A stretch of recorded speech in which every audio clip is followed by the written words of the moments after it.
the chair announces the approval of the motion adopting the committee report as well as its accompanying resolution.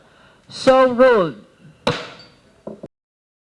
Pinagtibay ng House Committee on Justice ang committee report na nagdidismiss sa mga impeachment complaint laban kay President Ferdinand Bongbong Marcos Jr. matapos itong ituring na insufficient in substance. Sa botong 39 na pabor, 4 na pagtutol at walang pagpigil, inaprubahan ng komite ang ulat na nagpapatibay sa naunang desisyon nitong hindi sapat ang nilalaman ng mga reklamong inihain ni na Attorney Andre De Jesus at ng grupong pinangungunahan ni Liza Maza. Isa sa mga tumutol si Senior Deputy Minority Leader Edgar Erice na nagsabing di wasto umano ang pamantayang ginamit ng komite sa pagsusuri ng mga reklamo. Ayon kay Erice, ang tungkulin ng Justice Committee sa yugtong ito ay tukuyin lamang kung may sapat na alegasyon ang reklamo at hindi timbangin ang ebidensya o husgahan ang pananagutan ng Pangulo. Gayunman ipinaliwanag ni Justice Committee Chair Jervil Luistro na ang committee report ay formal na nagbigay tuldok sa proceedings sa antas ng komite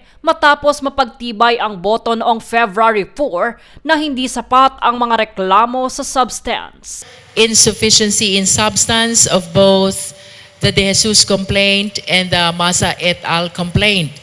And in consideration of this position in the committee report, pinagbotohan na rin po on the same vote.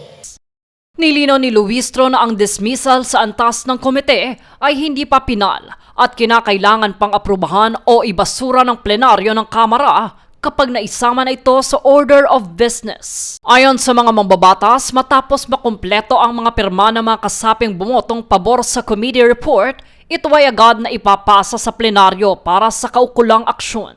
Maliwanag pa rin that initiation is completed when you refer it to the Justice Committee, no? So kung kailan na-refer ito sa Justice Committee, I believe that that reckons the running of the 1-year prohibition period.